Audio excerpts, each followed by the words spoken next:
Hello everyone, I'm Roderik Smits from the Department of Communication Studies at University Carlos III of Madrid. I'm currently working on my research project which is called Online Platforms and Film Circulation. The focus is on the availability and visibility of films on platforms. And what I'm mostly looking at is how less familiar specialized films circulate on those platforms and what sort of opportunities the online market provides for those films. I'm here mostly interested in relationships developed between so-called gatekeepers, the distributors, content aggregators, and VOD platforms, who each have a role to play in terms of enabling online access for specialized films.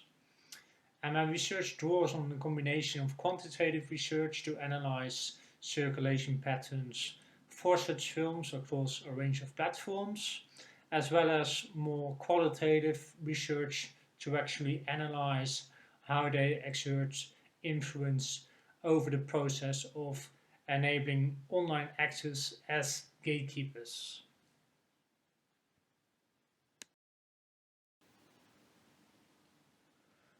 More recently, I started a collaboration with Thessaloniki Film Festival in Greece to take my interest in VOD platforms further in response to developments within the film festival circuit.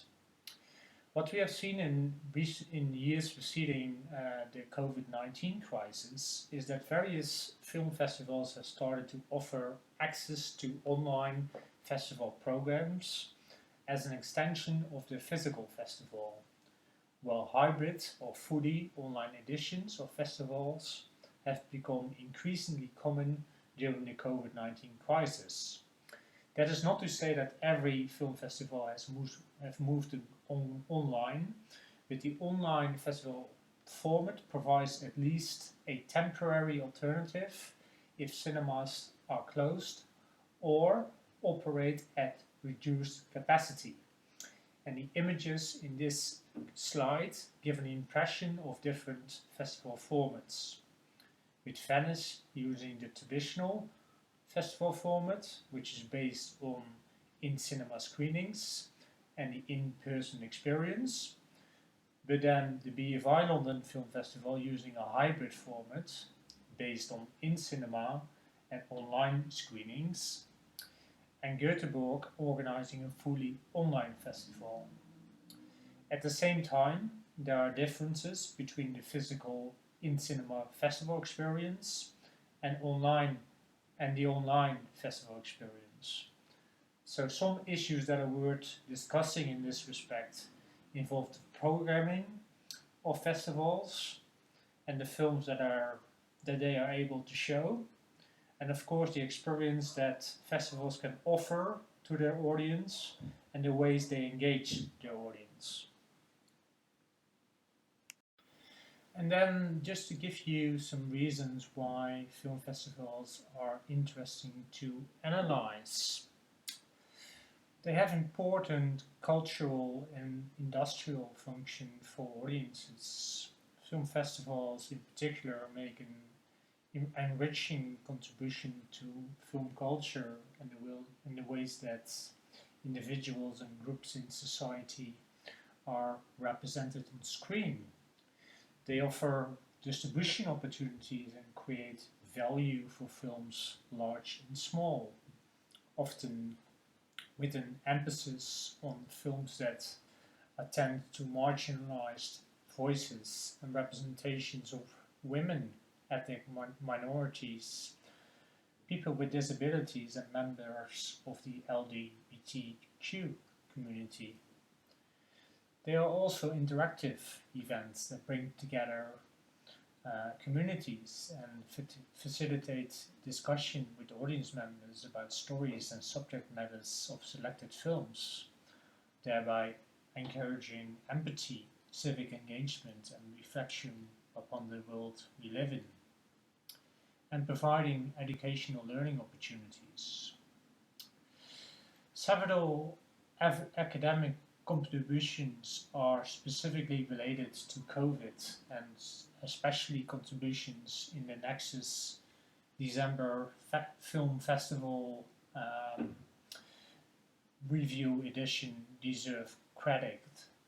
For instance, one advantage of an online or hybrid edition is that it offers greater access for audiences, as Bruno notes, and I quote, "Not everybody has equal access to participate in an offline festival edition. People might not be able to afford the necessary costs for travel, accommodation, or tickets, or they might have health issues that prevent them from being in a crowd or in the dark, enclosed cinema space." End quotes.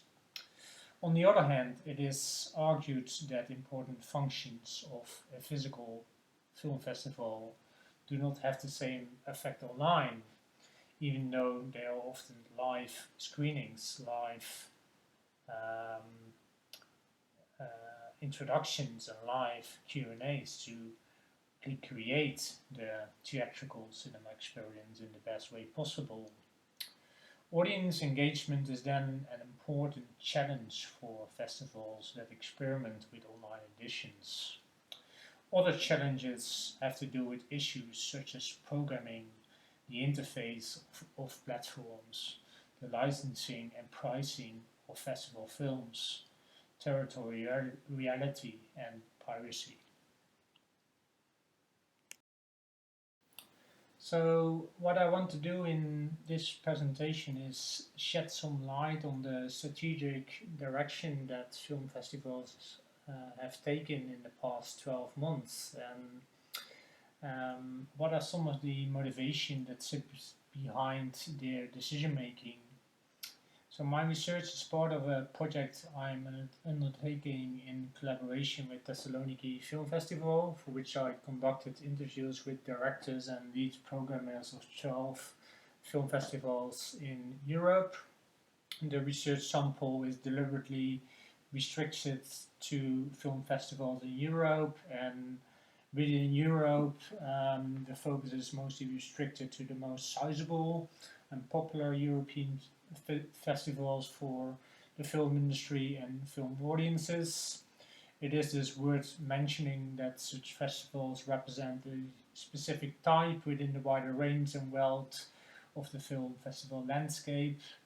In terms of focus and direction, it's also worth mentioning that the study is firmly on film festivals with a primary focus on feature films, and therefore excludes other popular events such as documentary and short film festivals.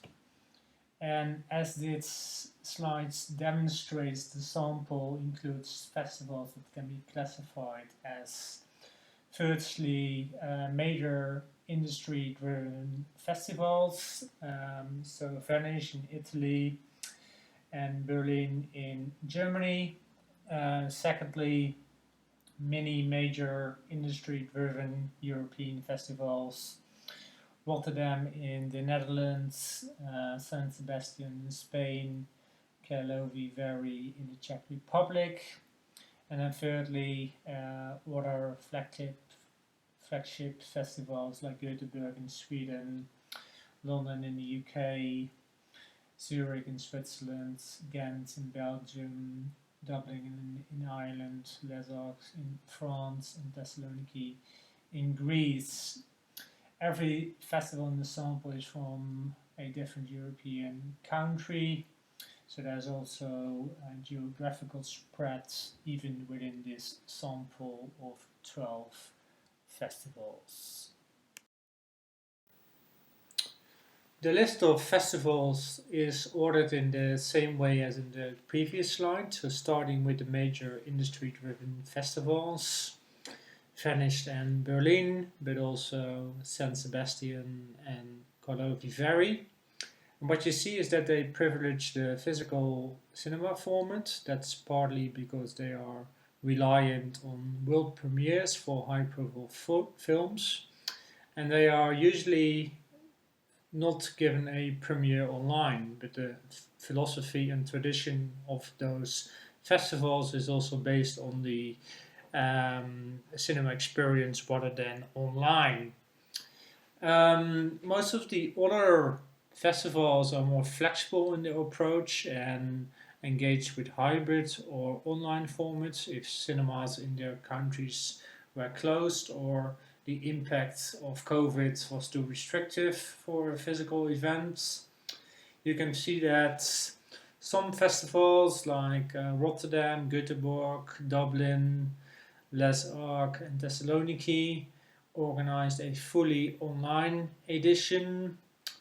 It is also quite interesting to mention that some festivals worked with the platform Shift72 to organize the online festival. Shift72 has become quite a popular option amongst festivals, but other festivals worked with their own platforms, such as Rotterdam with IFFR Unleashed, Göteborg with Dragon Film, and then London with BFI Player. All the festivals in this study took place in the periods between September 2020 and June 2021. Given the novelty and increased engagement with the online festival format, I want to turn to some of the experiences of film festivals with this format in the remainder of this presentation. And in this slide, I discussed the motivation of festivals, which first of all was related to lockdowns or other restrictions put on cinemas. So they closed or operated at reduced capacity. All festivals I have spoken to continue to consider the cinemas as part of this festival in whatever format they would happen. And a fully online edition was for some an emergency option in case a physical event would be impossible. There is also an argument about access. For some festivals, the online version was a conscious decision to make the festival more accessible, particularly if cinemas operated at reduced capacity. There was one festival that could only use 35% of audience capacity in cinemas, and therefore make the physical festival accessible to a specific type of audience only. Planning was also part of the motivation to organize an online version, and I quote, "You reach a point that you have to inform the filmmakers, sponsors, financiers, the staff, and other people involved." End of quote. And of course, to do that well in advance and build uncertainties, the decision was made to go online. The programming was also a discussion point for online festivals. In various interviews was the Cannes Film Festival mentioned as a starting point for festival programmers to keep inspired and keep informed about new films in the film festival circuit. But Cannes was postponed in May 2020 and then cancelled, and the programming of other festivals was scaled back in most cases. So there was uncertainty about the status and popularity of new films introduced. And for online festivals, there were also questions about how do audiences potentially respond to particular films online. Which films might work better online than in cinemas? How do you get a specific number of films for an online program? It usually starts with a short list of high-profile titles. There's an element of luck and timing in terms of negotiations with sales agents and distributors. When are they prepared to release films online? Are they available? And I think the quote below demonstrates this nicely. I think if we've been a June festival in 2020, we wouldn't have had the same quality of program because right holders weren't ready to have that kind of conversation. They were still thinking it was going to be back to normal really quickly, so we were in a perfect window with the festival taking place in a few months later for the model that we delivered.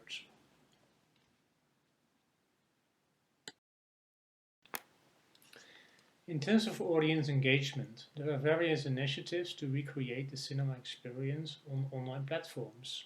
The first point has to do with audience access to festival films. So several festivals organize time screenings in line with the schedule of the physical festival and in support of the live experience, but with more flexibility in terms of audience access. In addition, there was a limit on online viewers in line with the maximum number of tickets for audiences in cinemas. I also want to mention an online festival that came up with a creative idea to link online premieres to a cinema premiere for just one person. So they organized a film premiere online, but at the same time a premiere in the cinema for one person to underline the theme of the festival, which was isolated cinema. The film in the cinemas was presented by the director, and the festival took advantage of its social media channels to draw connection between their online and physical activities. So yeah, and then to the future.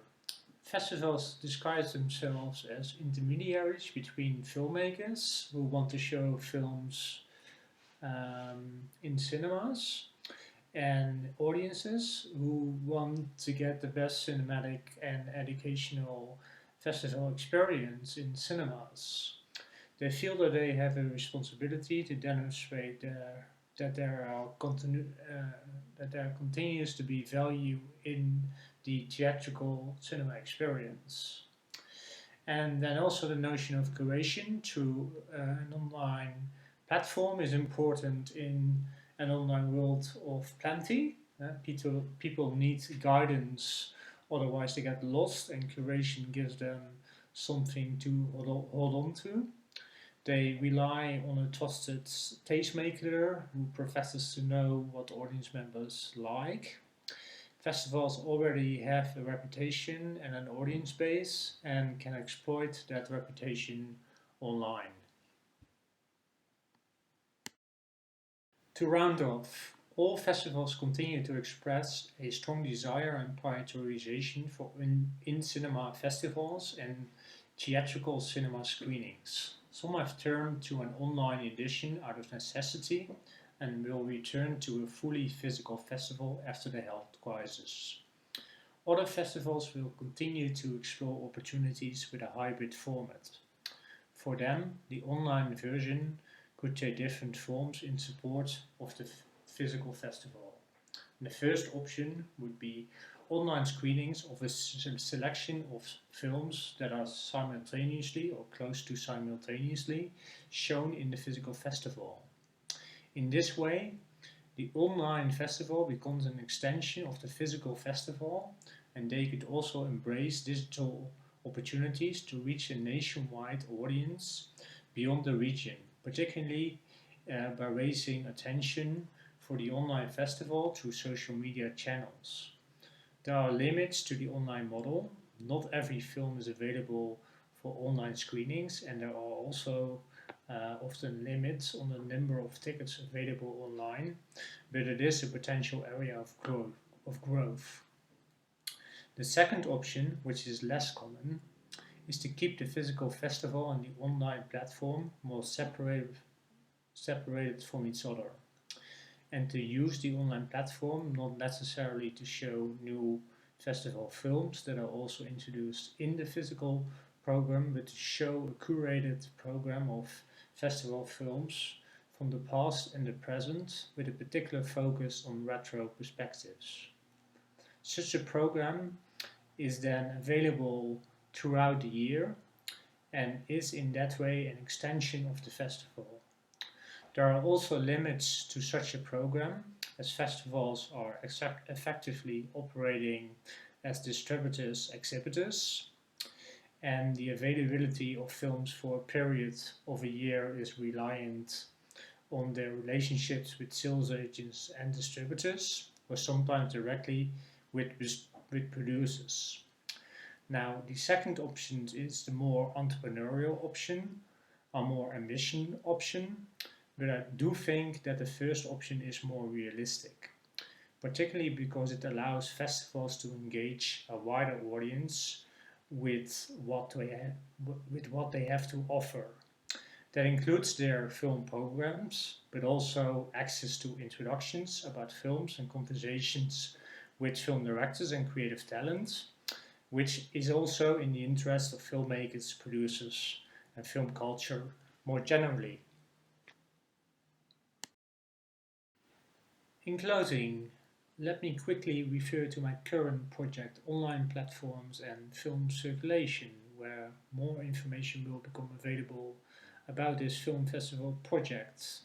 In addition, information is available about other projects I'm currently working on. Many thanks for your attention, and please don't hesitate to reach out by email. Thank you.